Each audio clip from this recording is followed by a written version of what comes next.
E agora, chegado ao quarto domingo, o último domingo dessa série, nós vamos responder a outra pergunta, porque nós já vimos quem, já vimos por quê e já vimos o que devemos fazer como igreja.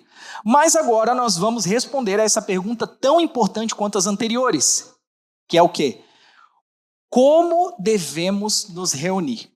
E para que não haja confusão de temas, hoje nós vamos ver a parte prática da nossa liturgia de culto.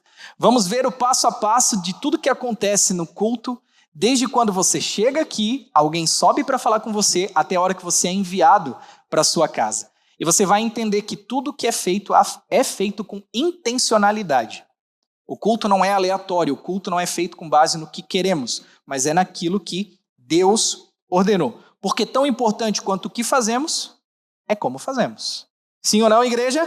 Sim, muito obrigado pela sua participação. Pois bem, hoje, para a gente conseguir avançar na nossa mensagem e entender, não vamos ter um texto e explorá-lo do início ao fim como a gente sempre faz. Mas nós vamos ter uma sequência de textos que vão fundamentar o que a gente vai falar, porque são pontos diversos, beleza? Então vamos começar fixando no nosso quadro mental o seguinte princípio que nós já falamos. O que é o culto? O culto é a reunião da família de Deus, mas o culto também é o diálogo entre o Deus que chama a sua família e a família que está presente para responder a esse Deus. Então o culto, irmãos, é isso, é Deus falando conosco e nós respondendo a Ele, certo? Isso você tem que deixar bem claro na sua mente. E isso precisa, então, como eu falei, está claro, porque vai guiar cada ato da nossa liturgia que nós vamos falar a partir de agora. Você precisa entender que é Deus fala, o povo responde, Deus fala, o povo responde, para que a liturgia faça sentido na sua cabeça. Pois bem, se o culto é Deus falando e a igreja respondendo, qual é o primeiro elemento ou o primeiro ato da nossa liturgia? A abertura, mas a abertura fazendo o quê? A palavra. Isso, irmãos, isso aí. Muito bem, assim você me deixa orgulhoso. O primeiro ato do nosso culto é a leitura da palavra de Deus. Olha o que diz para nós, 1 Timóteo 4,13. Até a minha chegada, dedique-se à leitura pública das Escrituras, à exortação e ao ensino. Irmãos, o culto começa com Deus, o culto não começa com a gente. O culto começa com Ele falando, com Ele nos chamando à sua presença. E nós temos falado isso insistentemente aqui, semana após semana, e com mais ênfase na segunda mensagem da série, que foi quando a gente viu Deus chamando o povo ao Monte Sinai, mas a gente tem insistido nisso, que é o quê? Deus chama o seu povo. E como que Deus chama o seu povo? Pela sua palavra. Deus nos chamou pela palavra. Por isso que o primeiro ato da abertura do culto público é a leitura das Escrituras. Porque foi pela palavra que Deus criou todas as coisas e foi pela palavra que Deus nos chamou. Então, não podemos começar o culto falando de mim mesmo. Temos que começar o culto com Deus falando com a gente. E Deus fala através da Bíblia, da palavra de Deus. Então, esse é o nosso primeiro ato. Nós subimos aqui, alguém da equipe vem aqui, abre a Bíblia na sua frente, lê as Escrituras para você e diz, bom culto, que Deus te abençoe. Porque temos que começar com Deus falando com a gente. Algumas igrejas, elas fazem aquele culto, né? Sobe a escadinha no ritmozinho acelerado, glória a Deus, igreja, Deus abençoe, quem está feliz com Jesus? Vamos, quem está feliz, levanta a mão, bate palma. Irmãos, emocionalismo. Sentimento, sabe? Aquela dopamina que a gente tem falado. O culto não é isso, irmãos. O culto não é essa explosão de sentimento onde você, uau, que presença! Não! O culto ele é centrado e fundamentado na palavra de Deus. Então a gente sobe aqui com muita tranquilidade, muita calma, dá uma boa noite para você, abre as Escrituras, lê para você e você é recebido no culto pela palavra de Deus. Ela começa falando. E fazemos isso não com um texto qualquer. E é importante que você preste atenção nisso. Não abrimos o culto com qualquer texto aleatório, mas nós sempre escolhemos um texto ou que tenha referência com esse chamado de Deus para o seu povo, ou com o link da mensagem daquilo que vai ser ministrado na pregação. Então, a gente sempre tem esse padrão. Ou é um texto de Deus nos convocando à sua presença, ou é um texto que faça sentido com aquilo que eu vou pregar. Porque imagina que salada de fruta. Você chega para um culto onde eu vou ministrar sobre Jonas, né? E aí, de repente, alguém abre o culto falando para você de Malaquias 3:10. Trazei todos os dízimos à casa do tesouro. Não faz sentido, irmãos. Fica uma salada de fruta na nossa cabeça. O culto, e aí pode colocar aquela frase para nós, Adriel. O culto, ele é teologicamente coerente do início ao fim. Teologicamente coerente do início ao fim. Tópico 1, primeira frase. Isso. E sempre no tópico tem o versículo embaixo, tá? Então já pode deixar projetado sempre aquela imagem que eu preparei lá. O culto, ele tem que ser teologicamente coerente do início ao fim. Não pode ser uma salada de frutas, não pode ser uma mistura de textos, algo que não faça sentido na sua mente. Isso significa que ele deve estar espiritualmente e biblicamente conectado, a começar pelo quê? Pela palavra de Deus, pelos louvores que vão ser cantados, por aquilo que vai ser ministrado na oferta.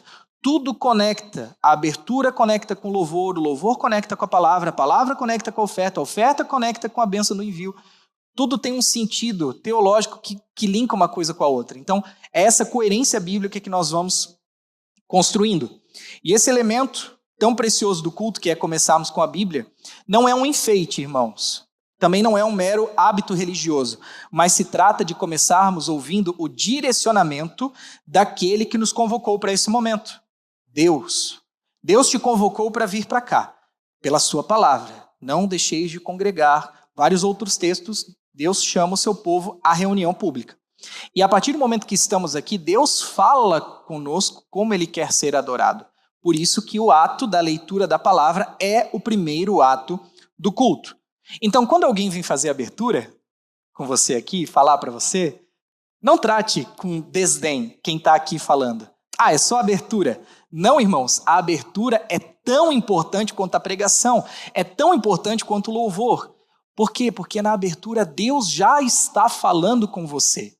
Se você prestar atenção no que é falado aqui na abertura, talvez você já até linke com aquilo que vai ser pregado para você lá na sequência. Então, quem faz a abertura, irmãos, tem um papel espiritual tão importante na vida da igreja quanto quem prega, quanto quem louva.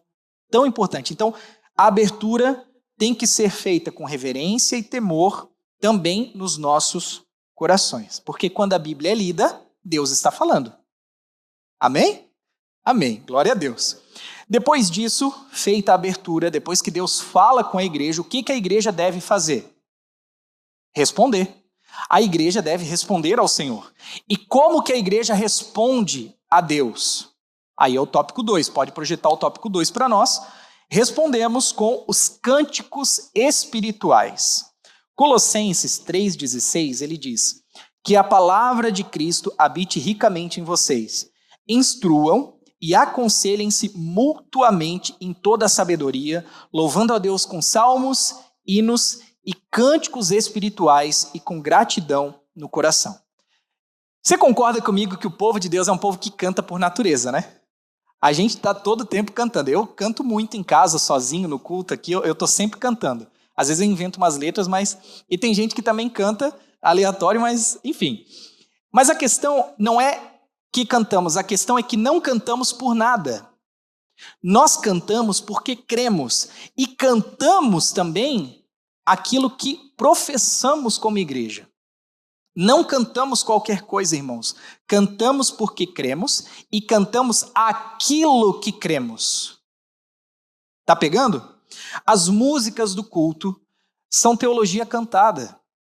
As músicas do culto, escolhidas para o repertório da banda, são músicas que fazem sentido com a teologia da igreja, com aquilo que acreditamos como igreja.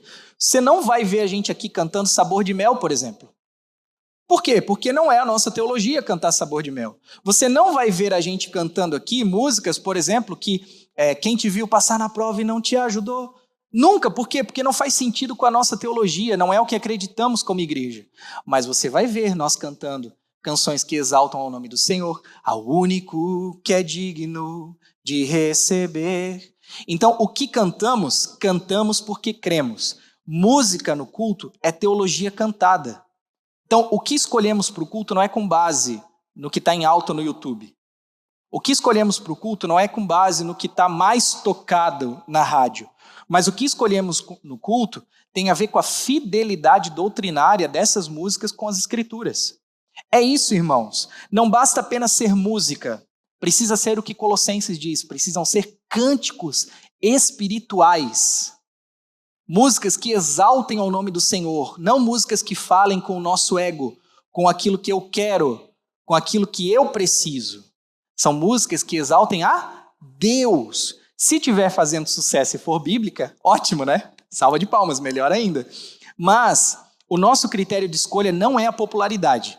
O nosso critério de escolha, bota lá a frase para nós, nosso critério de escolha é se a canção é cristocêntrica, vai lá, critério de escolha. Isso. Nosso critério de escolha é se a canção é cristocêntrica, se a canção é teologicamente correta e se a canção é congregacional. Esses são os 3 filtros que nós como igreja aplicamos para que uma música seja ministrada para você. E servem, para que a gente tenha músicas intencionais para a igreja, que exaltem a grandeza de Deus, celebrem o evangelho e edifiquem a membresia de forma comunitária. E nesse ponto eu sou muito chato. A banda sabe que eu sou muito chato com a escolha de música. Tem música, irmãos, que é congregacional, mas não é bíblica. Deus não rejeita a oração, oração é alimento. A igreja canta, congregacional, todo mundo canta. É bíblica? Não, toda errada. Porque tem oração que Deus rejeita, tem oração que Deus não ouve, tem oração que Deus não recebe. Então é uma música congregacional, mas não é bíblica. Tem música que é bíblica, mas não é cristocêntrica, que fala muito do homem. Usa trechos da palavra, tudo bem, mas não é cristocêntrica, não está exaltando ao nome do Senhor. Então também não passa pelo crivo. Tem música que é bíblica, cristocêntrica, mas não é congregacional, que também é um problema. Por quê? Porque às vezes, a banda até fica brava comigo, Às vezes que eu digo, essa música não dá, essa música deixa para outra hora. Mas porque o propósito do culto não é individual. A gente tem martelado nisso toda semana. O propósito do culto é comunitário. Não é o meu momento, é o nosso.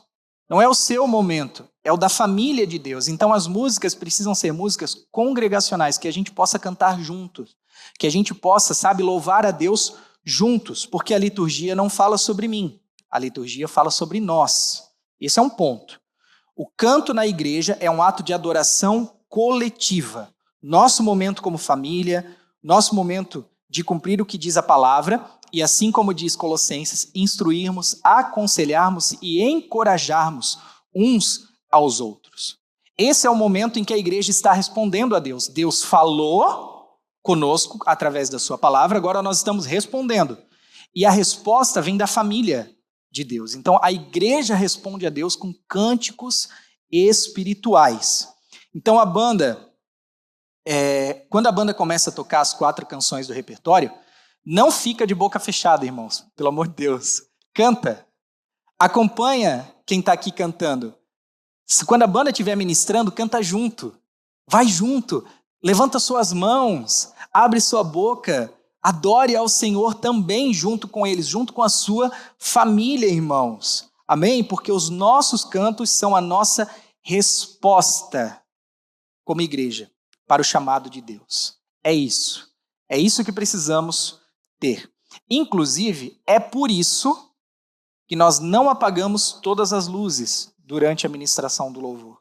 Justamente porque a gente não tem a intenção de criar em você aquele clima escurinho que você fecha seus olhos e sente um arrepio, só você.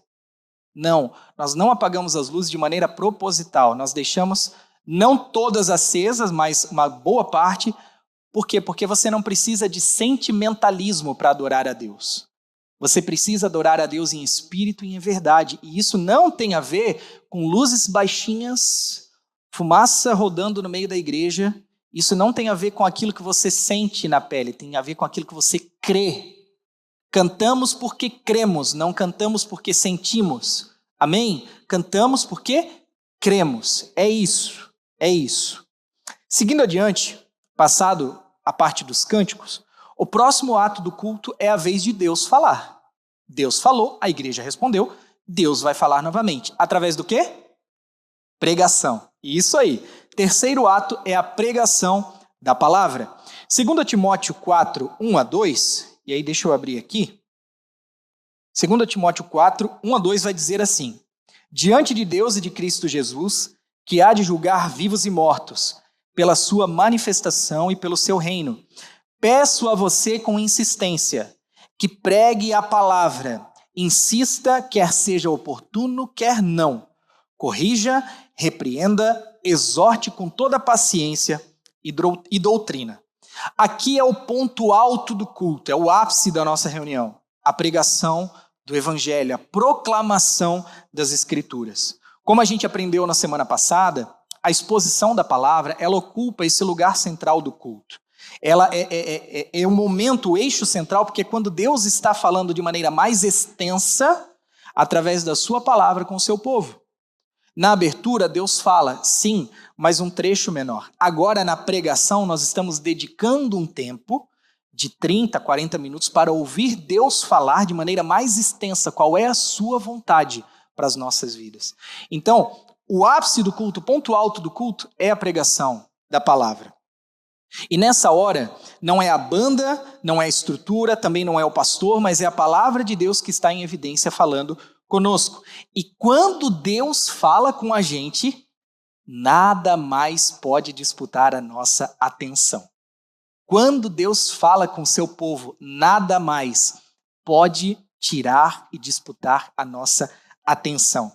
Esse é um dos motivos pelo qual sempre antes de começar a pregar, eu dou para você 1 a 2 minutos para que, se você quiser, vá pegar uma água, vá ao banheiro, espreguiça, faz o que você quiser, desliga teu telefone, manda uma mensagem, posta o stories que você fez. Por quê? Porque depois que nós começamos a pregação, nada mais pode disputar a nossa atenção, irmãos. Porque é Deus falando conosco novamente. E é um momento de reverência, é um momento de nós ouvirmos o que Deus tem a falar para a nossa vida. Qual é o seu conselho para nós? A cada semana ouvimos Deus falar em texto diferente. A gente tem o hábito de pregar textos corridos, livros inteiros. Então, a cada semana, Deus tem algo novo para ministrar sobre a nossa vida. Deus está sempre trazendo direcionamento para nós. E é por esse mesmo motivo que nós não usamos fundo musical. Há algum tempo já nós tiramos o fundo musical durante a pregação. No início usávamos, mas depois a gente tirou. Porque a gente entendeu esse princípio de que nada pode disputar a atenção da palavra. Quando tinha fundo musical, esse fundo ele faz aquela indução sentimental em quem está ouvindo. E muitos irmãos, depois que nós tiramos, relataram: pastor, glória a Deus que vocês tiraram. Porque eu às vezes me desconcentrava, eu perdi o foco da palavra para prestar atenção no tecladinho que estava tocando. Mas irmãos, é algo que tira o nosso foco. Se, por exemplo, se botar, não precisa nem estar o Gabriel sentado aqui, se botar um fundo musical lá no computador, como o Adriel colocava antes, isso vai tirar o seu foco. Daqui a pouco você está em transe, você está só no fundo musical e você esqueceu o que a gente está pregando aqui, o que a gente está ensinando. Então, por isso que nós não usamos o fundo musical. Primeiro, porque distrai, tirando a sua atenção do que está sendo falado, e nada pode disputar a nossa atenção com a palavra de Deus. E segundo, porque ele estimula esse sentimentalismo desnecessário.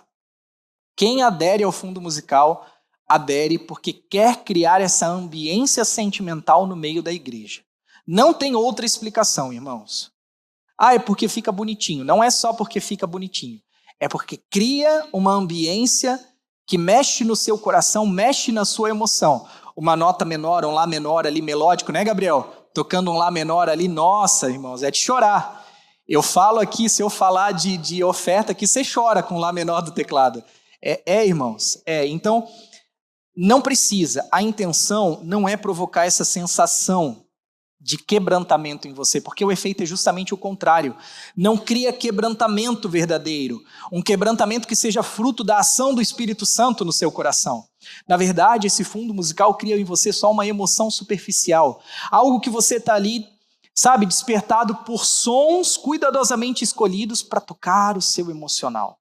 Por isso que nós não usamos, para que nada tire a nossa atenção, porque quando isso acontece, de você ser levado por sentimentalismo, por você ser levado não por uma direção do Espírito Santo, algo que ele ministrou ao seu coração, mas algo que você sentiu com base na ambiência que foi criada para você, todas as decisões que você tomar a partir do que você ouviu da palavra, provavelmente serão decisões tomadas no sentimentalismo e não na razão, não fruto do convencimento do Espírito. Por isso que a gente vê muita gente no domingo levantando a mão para, entre aspas, entregar a vida para Jesus no domingo à noite, mas na segunda-feira está lá se abraçando com Satanás de novo. Porque foi fruto de um emocionalismo, se emocionou no culto. Não foi quebrantado verdadeiramente pelo Espírito Santo. Então, não, irmãos, nada pode tirar a nossa atenção. Não podemos sair do culto achando que fomos tocados por Deus, mas na verdade fomos tocados por causa da ambiência sonora. E nesse caso, o que chamam de arrependimento geralmente é apenas uma resposta ao clímax, criado pelo tecladinho que estava tocando no fundo. Não a ação da cruz. A ação da cruz em nós é que precisa nos convencer dos nossos pecados. A ação do Espírito Santo quebrantando o nosso coração. Não o teclado, não a ambiência, não as luzes, não a fumaça. Não, irmãos, não. A palavra de Deus, ela é suficiente para convencer o homem em todas as áreas da sua vida, do seu pecado, de quanto ele é amado, do quanto ele é perdoado e também do quanto ele precisa do perdão de Deus. A palavra de Deus é suficiente. Amém? Glória a Deus. Foi isso que Paulo instruiu Timóteo a fazer no versículo que a gente leu. Ele disse, pregue a palavra, insista nisso, quer seja oportuno, quer não. Ou seja, Paulo estava dizendo para Timóteo assim, Timóteo, não se preocupa em falar mais nada que não seja a sã doutrina, o puro evangelho. Prega a palavra. Quer as pessoas queiram te ouvir, quer elas não queiram, não se preocupa em agradar, não se preocupa em se moldar, mas se preocupa em pregar a palavra de Deus, imutável, infalível e inerrante. Essa semana está uma polêmica na internet, né, acerca da inerrância da palavra de Deus. Tem um pastor bem famoso, infelizmente, conhecido por muitos, que falou sobre a inerrância da palavra, que a Bíblia contém erros. Que a Bíblia não é a palavra de Deus, mas que a Bíblia contém a palavra de Deus. Essa é a mais pura das heresias, irmãos, ao qual os cristãos têm combatido ao longo de muito tempo. A heresia mais básica do cristianismo, eu acho que é essa, é falar que a Bíblia não é a palavra de Deus, mas que ela contém a palavra de Deus. Isso tira todo o mérito de Deus e tenta trazer algo que não convém a todos nós. Mas Paulo, então, ele estava falando, pregue a palavra, e faça isso, quer seja oportuno ou não. Por isso, como igreja reformada, qual é o modelo de pregação que nós adotamos? O modelo da pregação expositiva. Esse modelo de pregação expositiva não nasce da cabeça do pregador, e sim do coração das Escrituras. A pregação expositiva é aquela em que o pregador abre a Bíblia, lê a porção do texto na íntegra, explica o seu contexto, no qual aquela passagem está inserida, para não cair em suposições ou fábulas. Eu acho que era isso. Não tem acho quando é a palavra de Deus. A Bíblia é autoexplicativa, irmãos. Ela mesma se explica para nós. Então, nesse momento, o pregador abre a Bíblia, lê com fidelidade, explica o contexto, aplica na vida da igreja, para que não seja apenas um livro histórico, mas para que a Bíblia possa ser aplicada na comunidade, na vida da igreja, e a partir disso, ele faz sempre o apontamento para a obra de Cristo. Toda pregação deve apontar para a obra da cruz, deve apontar para o Evangelho. Pregação que não aponta para Cristo, não é cristocêntrica. Pregação que aponta para as suas necessidades, pregação que aponta para aquilo que você quer, para aquilo que você precisa, é uma pregação egocêntrica. E não podemos ter esse tipo de pregação no meio da igreja, porque é uma pregação que não alimenta de verdade.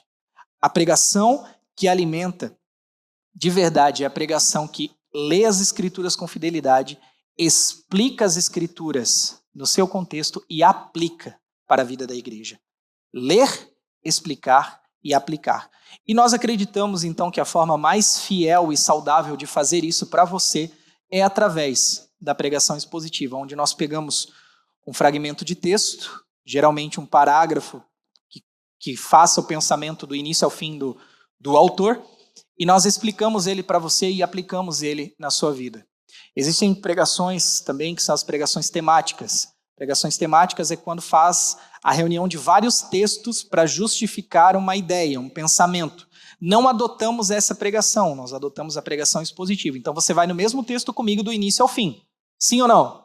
Sempre, né? A gente vai. Isso nos ajuda a ter uma ideia mais coerente daquilo que a Bíblia está querendo nos dizer. Amém, irmãos? Então o púlpito está submisso às Escrituras e não aos meus achismos. Pois bem, avançando novamente na nossa liturgia, passada a pregação da palavra, qual é o próximo ato que a gente faz? Isso, fidelidade e generosidade? Não, tem algo que vem antes disso. Tem outro ato que vem antes que talvez você não perceba, mas que acontece. Próximo ato é a confissão e a proclamação da graça. Pode colocar o ato 4?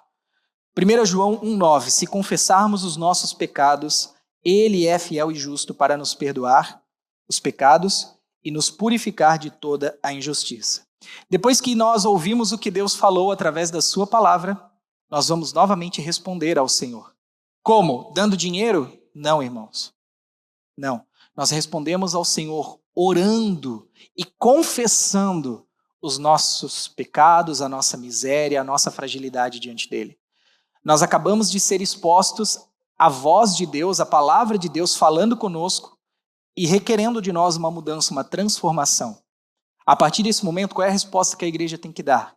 Uma resposta de quebrantamento. Então, nós sempre finalizamos a pregação com outro ato, que é a oração. Se eu só encerrar a pregação e disser amém, que Deus te abençoe, e descer, eu pulei uma etapa, irmãos. Precisamos orar diante da verdade de Deus ao qual fomos expostos. Então, nós oramos, fizemos uma oração com humildade, mas também sincera, e confessamos os nossos pecados e fraquezas diante de Deus, clamando pelo seu perdão, sempre dizendo, Senhor, nos ajuda a sermos melhores. Nos ajuda a alcançarmos isso que o Senhor acabou de nos pedir.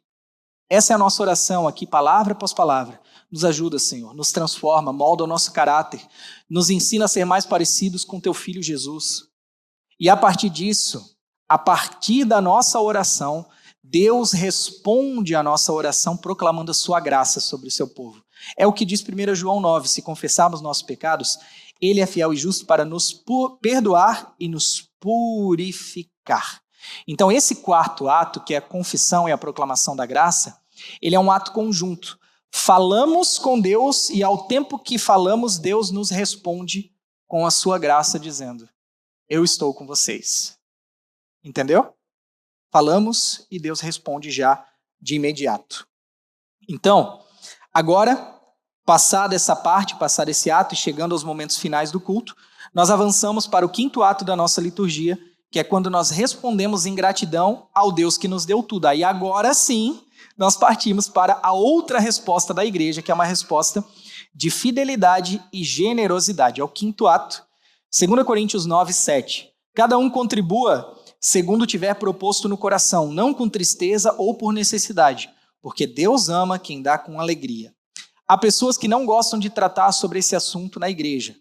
Talvez porque tem o coração ainda preso ao dinheiro, né, ao amor, às finanças, mas aqui na cultura cristã nós tratamos isso da seguinte forma, com muita maturidade, e essa maturidade vai nos levar à naturalidade do assunto e a uma liberalidade financeira. Nós, irmãos, não temos problema de falar sobre isso porque não fizemos por obrigação e não queremos que você faça por obrigação. Sempre frisamos aqui que você não é obrigado a participar desse momento de fidelidade e generosidade.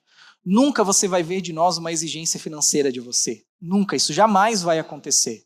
Porque cremos que isso fere o evangelho. Ok? Então nós fazemos não por medo do que o pastor vai pensar, que sou eu, não por medo de que o devorador vai nos alcançar, porque a não ser que você tenha uma plantação física, seja um fazendeiro, o devorador não vai pegar a sua plantação. Mas nós fazemos porque nós entendemos que isso é um gesto de gratidão a Deus. Entendemos que tudo o que temos vem dele. Tudo o que temos, temos porque ele permitiu que tenhamos. E por conta disso, contribuir financeiramente para nós, como igreja, não é um peso, é um privilégio. É uma resposta que damos ao Deus que nos deu tudo, mesmo sem merecermos nada. É esse o nosso entendimento como igreja. Por isso que você participa desse ato de fidelidade e generosidade, não de dízimos e ofertas. Falamos de fidelidade e generosidade. Porque entendemos que tudo que temos vem de Deus e não merecíamos nada. Então somos gratos e fiéis a Ele. Por isso.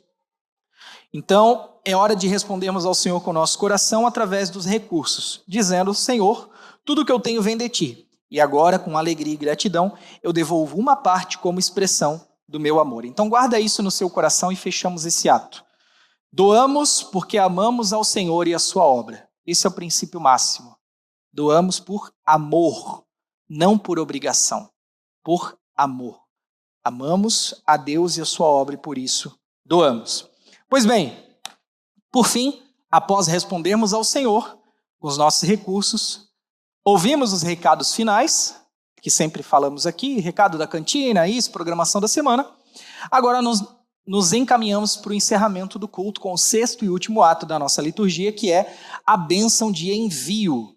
Isso mesmo, já está na tela. Muito bem, Adriel. Já está na tela. A bênção de envio. 2 Coríntios 13:13. Ô número ruim, né? 13. Brincadeira, deixa quieto. A graça do Senhor Jesus Cristo, o amor de Deus e a comunhão do Espírito Santo estejam com todos vocês.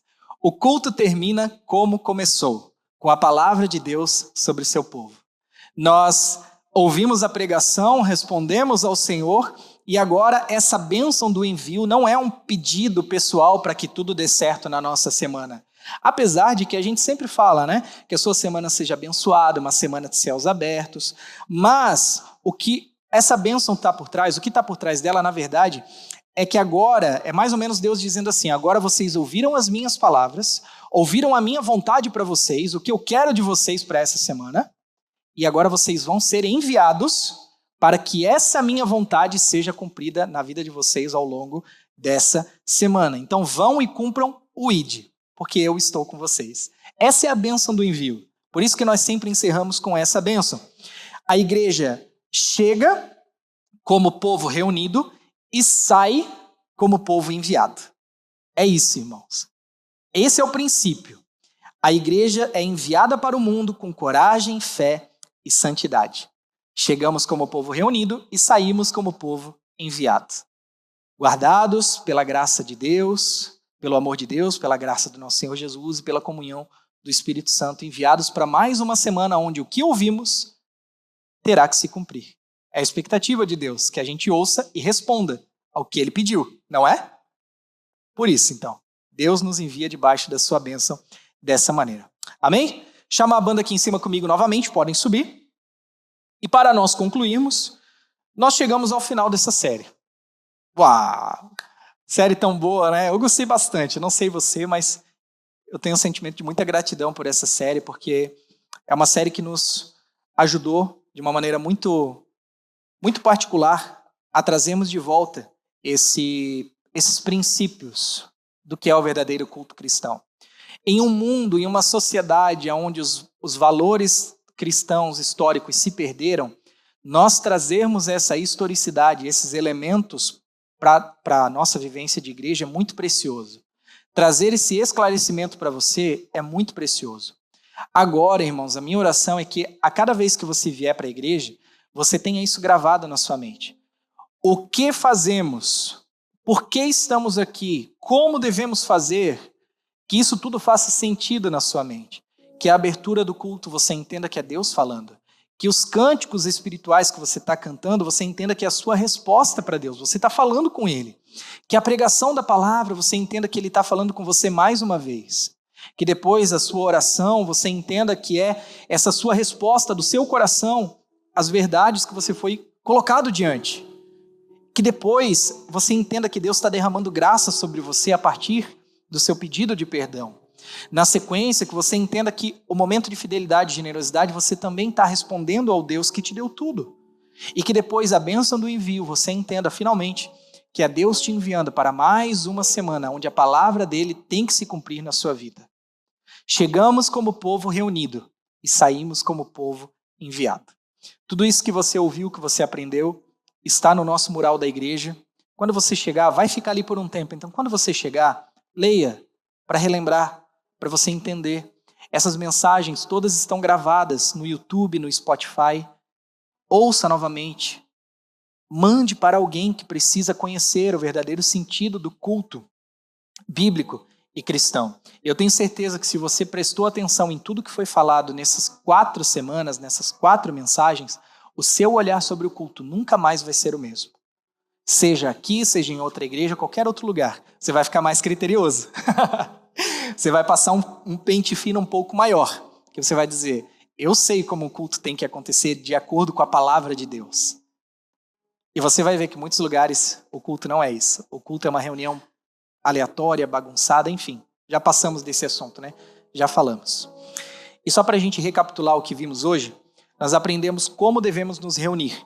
E vimos que a nossa liturgia de culto deve acompanhar essa dinâmica de Deus falando e o seu povo respondendo. Então, aqui na Igreja Cultura Cristã, nós organizamos dessa forma como você ouviu hoje, nesses 6 atos. Existem igrejas que colocam outros atos no meio, sim, de Deus falando, de resposta do seu povo, como leitura do catecismo. Também tem outros atos que algumas igrejas adotam. Nós adotamos esse modelo porque entendemos que é um modelo que se adequa bem à nossa comunidade. Então, o primeiro ato é a leitura da palavra, o segundo, cânticos espirituais, o terceiro, a pregação, o quarto, confissão e proclamação da graça, o quinto, fidelidade, generosidade e o sexto, a bênção do envio. E encerro aqui te dizendo que tudo isso que você ouviu, como você deve bem saber, não foi inventado da minha cabeça, mas foi extraído das próprias Escrituras. São elementos históricos, irmãos, que outros irmãos nossos deram a vida ao longo do tempo para proteger. As heresias sempre tentaram invadir a igreja. As heresias sempre tentaram se infiltrar no meio do povo de Deus, os falsos mestres. E alguns dos nossos irmãos deram a vida para proteger a igreja contra isso. Então, nós não estamos aqui para reinventar o evangelho, não estamos aqui para reinventar o jeito de ser igreja. Estamos aqui para manter a tradição histórica que outros irmãos já vêm construindo há centenas de anos. Não precisamos reinventar o jeito de ser igreja. Precisamos ser a igreja bíblica que Deus pede de nós.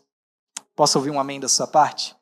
E viu como o fundo musical deixa tudo mais emocionante? Obrigado, Gabriel, pelo Lá menor. Vamos orar? Feche seus olhos por um instante.